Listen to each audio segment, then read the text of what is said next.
गिरफ्तारी हुई, क्या पूरा मामला बताइए।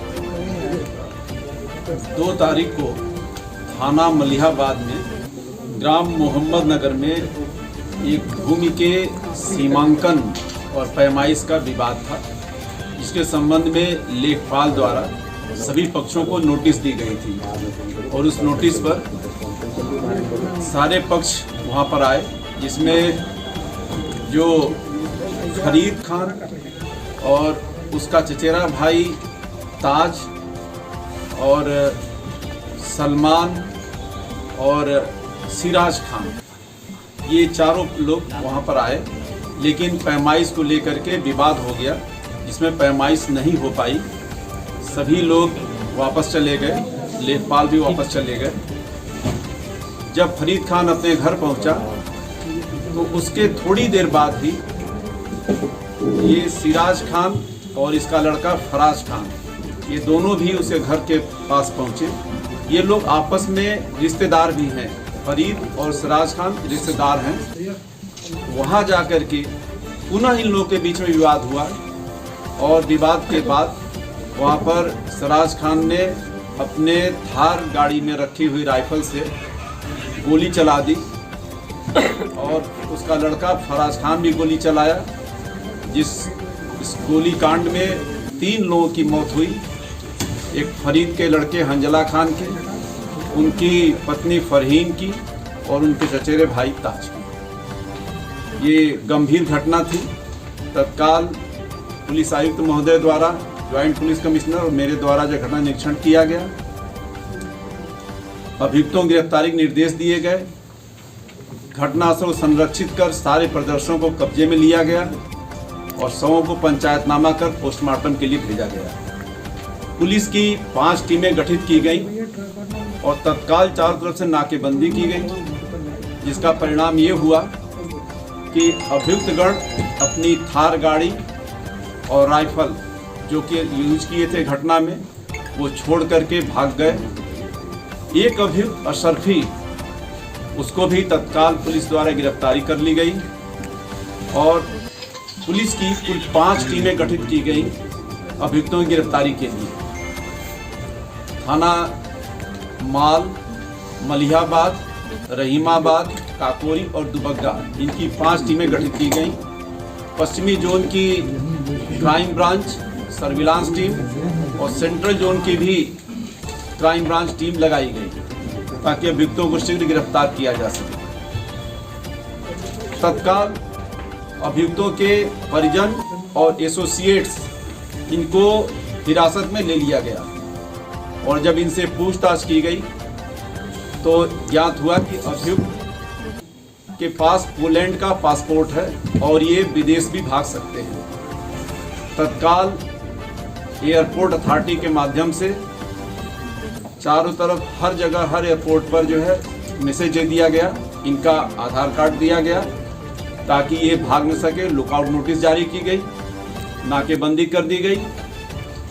ये भी एक सूचना मिली हम लोगों को कि चूंकि अभियुक्तों को ये पता चल गया है कि एयरपोर्ट पर जो है सारे जगह इनकी घेराबंदी है, तो ये उत्तराखंड के रास्ते से नेपाल भाग सकते। लोगों के द्वारा तत्काल नेपाल बॉर्डर को सील किया गया, एसएसबी के अधिकारियों से वार्ता की गई और नेपाल बॉर्डर पर ही चेकिंग लगा दी गई। ये सारी पुलिस कार्रवाई की गई, सारे सीसीटीवी कैमरे तलाशे गए, सब चेक किए गए। जो भी सर्विलांस की भी हम लोगों ने मदद लिया, इनके जितने एसोसिएट्स थे उनके नंबर और सारे लोगों के नंबरों को हम लोगों ने तहकीकात किया, इनसे ग्राउंड इंफॉर्मेशन भी लिया गया। तो ये पता चला कि अभियुक्तगण मुरादाबाद की तरफ भागे हैं और वहाँ पर किसी अपने रिश्तेदार के साथ जो है उसके संरक्षण में वहाँ पर गए हैं। तत्काल एक टीम जो है क्राइम ब्रांच की मुरादाबाद को रवाना कर दी गई। अभियुक्तगण का हम लोग सर्विलांस से भी पीछा करते रहे और साथ ही हमारी टीम भी जो है उसको लोकेट करती रही अंत में जब अभियुक्तगण भागने में सफल नहीं हुए तो ये सरेंडर के लिए सोचे और वापस जो है लखनऊ आए ताकि किसी वकील के माध्यम से न्यायालय में हाजिर हो सके। हमारी टीम ने, चूँकि जो लगातार इनका जो है चारों तरफ से नाकेबंदी कर और पीछा भी कर रही थी, फॉलो कर रही थी, आज सुबह दुबग्गा तिराहे पर 5:30 बजे इनको गिरफ्तार कर लिया गया। दोनों अभियुक्त सिराज और फराज को गिरफ्तार दुबग्गा तिराहे से किया गया। इनके कब्जे से एक DBBL गन भी बरामद की गई, शस्त्र लाइसेंस बरामद किए गए और फराज का पासपोर्ट बरामद कर दिया। इनकी सिराज की एक लंबा आपराधिक इतिहास है। ये थाना मलिहाबाद का हिस्ट्री शीटर भी है। 17 मुकदमे हैं, 17-18 मुकदमे हैं इस पर। तो हम लोगों ने इसके शस्त्र के निलंबन के लिए रिपोर्ट भी दे दी है। ये हमारी पुलिस टीम द्वारा पूरी घटनाक्रम का जो है 36 घंटे के अंदर जो है ये कार्रवाई की गई। दोनों पिता पुत्र की सर मेरा इनको या डराने धमकाने आए थे? जी, ये जब आए थे तो मूलतः क्या है कि जिनकी हत्या हुई है और जो अभियुक्तगण है ये दोनों आपस में रिश्तेदार हैं। जो मरी है फरीद की पत्नी, वो सिराज की सगी भांजी है, सगी भतीजी है। तो ये सगे रिश्तेदार भी हैं, लेकिन इनके बीच में बरसों से मनमुटाव था, ये आपसी विवाद था इनके बीच में, पहले से चल रहा था। और ये जमीन का मसला एक अलग से इनका आ गया, जिसमें कि इनका कब्जा था सिराज का और ये नहीं चाहता था कि इसमें कोई पैमाइश हो। लेकिन चूंकि पैमाइश हो रही थी और फरीद भी एक संयुक्त खातेदार थे, ये भी मौजूद थे, तो इनको ये लगा कि फरीद के द्वारा जो है जानबूझ करके ये पैमाइश कराई जा रही है। और उस चक्कर में इन्होंने जो है यहाँ मौके पर विवाद किया और मौके पर भी हुआ, और जहाँ घटनास्थल जहाँ पर हत्या हुई है वहाँ घर के अंदर घुसकर भी वहाँ पर आपस में, चूंकि रिश्तेदार भी थे, घुसकर भी वहाँ विवाद किए। विवाद के दौरान काफी जब गर्मा गर्मी हुई तो इन्होंने बंदूक राइफल निकाल करके गोली चला।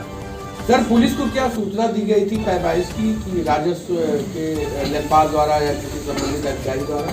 जी, इसमें पुलिस के पास कोई सूचना नहीं थी। पुलिस को कोई सूचना नहीं थी। सिराज के ऊपर 79 से 97 के बीच में मुकदमे हैं। गैंगस्टर एक्ट के तहत अपराध सर्जित 97 के बाद एक करके आप लोग पूछिए। जो अपराध सर्जित संपत्ति है 97 के बाद, क्या उसको खंगाल करके गैंगस्टर एक्ट में पुट किया जाएगा? क्या कार्रवाई होगी? संपत्ति इसने बनाई है। निश्चित रूप से जितनी भी संपत्ति है उस संपत्ति की छानबीन की जाएगी और उसको जो है हम लोग गैंगस्टर के तहत कार्रवाई करेंगे। और गैंगस्टर ही क्या, हम लोग NSA की भी कार्रवाई से करेंगे। पूर्व में जो अधिकारियों की अनुकंपा प्राप्त करके इन्होंने लाइसेंस और तमाम चीजें हथियाई है उसको नहीं, वो चीजें मैंने बता दिया कि हम पूरी चीजों की जांच कर रहे हैं। अभी तो हम गिरफ्तारी किए हैं इनकी, अब इनके हम सारे जो है डिटेल्स की जो है छानबीन करेंगे। इनकी कितनी संपत्ति है, कहाँ कहाँ क्या है, वो सारे जो है हम लोग खंगाल करके और सारी जो है की जाएगी। राजस्व कर्मियों के खिलाफ कोई रिपोर्ट बन के जाएगी पुलिस की तरफ से? जी, राजस्व कर्मियों के खिलाफ कोई रिपोर्ट बन के जाएगी? ये राजस्व विभाग बता पाएगा। ये नेपाल और पाकिस्तान से भी तमाम पशु पक्षियों को रखे हुए था। क्या इसका नेपाल और पाकिस्तान कनेक्शन भी खंगाला गया है कि वहाँ पे? बिल्कुल खंगालेंगे जी, बिल्कुल खंगालेंगे। इसके बारे में काफ़ी जानकारियाँ मिली हैं, जिसमें कि नेपाल कनेक्शन और ये सारे हैं। और पशु पक्षियों के ये बहुत ही शौकीन रहा है शिकार करने का, तो वो सारी चीज़ें थी। तो हम लोग वो सारी चीज़ें जो है डिटेल्स जो है छानबीन करेंगे। ठीक है।